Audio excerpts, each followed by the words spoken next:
Welcome back, everybody. We are having our Navigating What's Next video on strengths. I'm going to share my screen. Let's talk about strengths. And specifically, we're going to also get clear on what's the difference between strengths and values, which is what we just did last session. And great news, you're halfway through the program. And we're going to really start to get even more specific after today in that experiment and talk to people module about really getting out there and trying on some new ideas and new careers. So we just did values and we're about to talk about strengths. And I think it's important just to distinguish the two because they could kind of get muddled.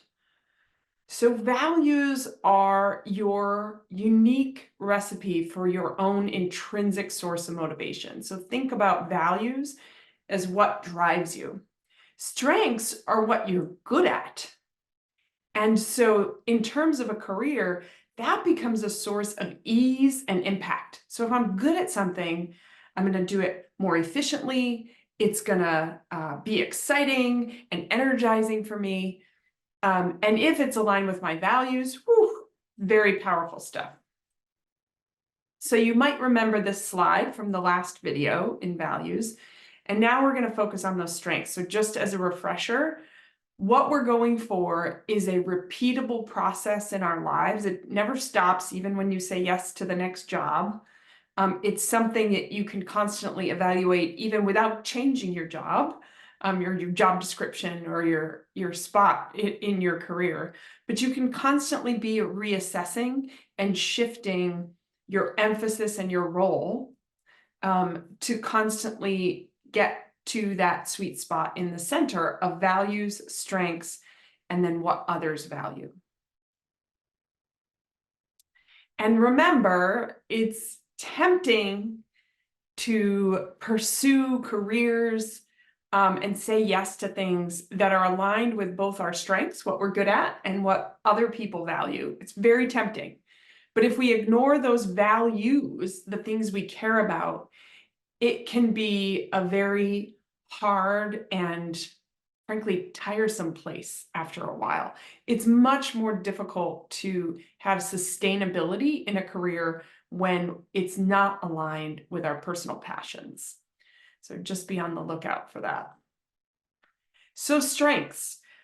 We're going to have you take the Clifton Strengths Assessment. This is also a well-validated assessment. Lots of research studies regarding these particular brand of strengths. And the way we define strengths is a combination of talent, knowledge, skill, and time invested. So we can be given a God-given talent of maybe even dunking a basketball or having a lot of agility. But if we never go to basketball practice, we never are on a basketball team, that will likely, atrophy. And people with less talent will probably become better at basketball in the long run. So this is not only something that is a God-given talent, but it's also something you've cultivated over the years.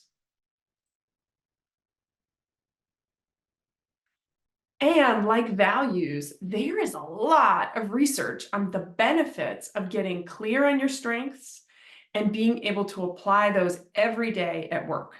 So capitalizing on your strengths, it results in a higher absolute income, an income increase at a faster rate, higher career satisfaction, and fewer health problems. So lots of good stuff here. Lots of great outcomes from getting curious about those strengths and applying them intentionally. So here's a list of all of the Clifton strengths, and they're bucketed into 4 domains. Executing.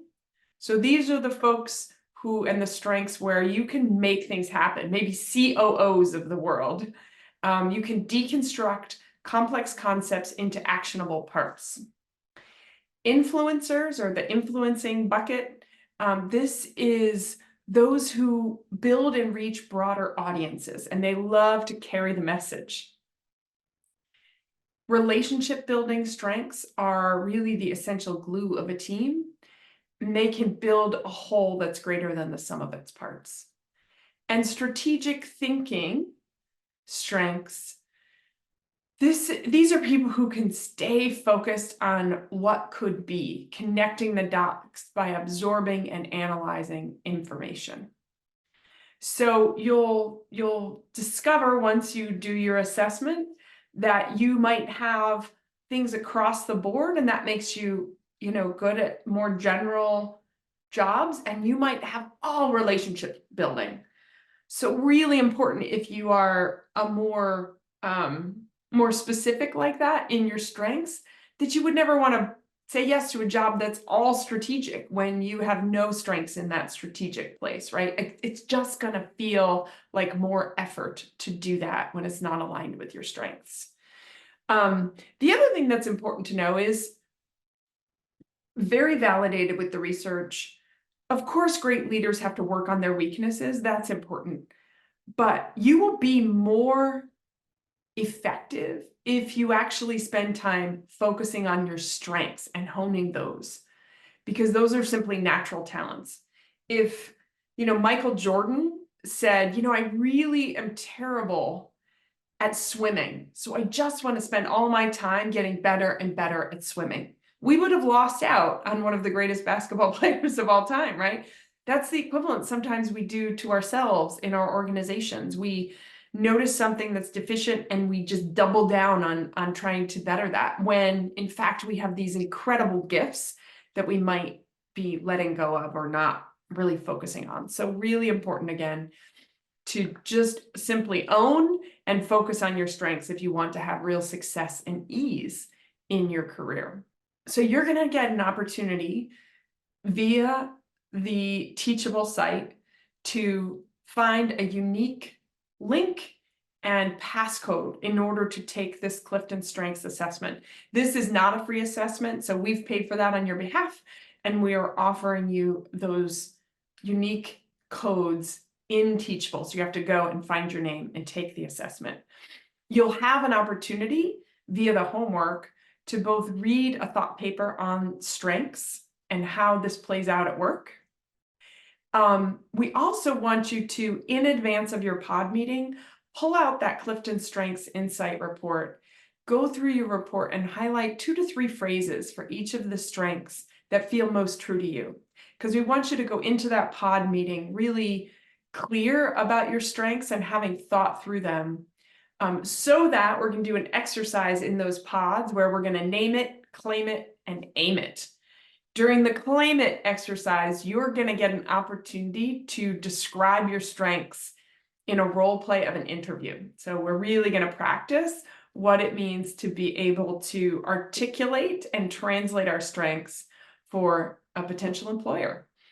So I look forward to our next video, and I hope you have really, I wish you well, and I hope you have some positive emotions as you read your strengths. Sometimes the things we're good at can feel the most invisible because it's like breathing to us. And we have a lot of assumptions that doesn't everybody do this well? Is that really hard? And the answer is yes, it can be very difficult for some people to do the things that are so easy for you. So this is a wonderful opportunity for you to get to know yourself better and then to be able to translate those into future employment.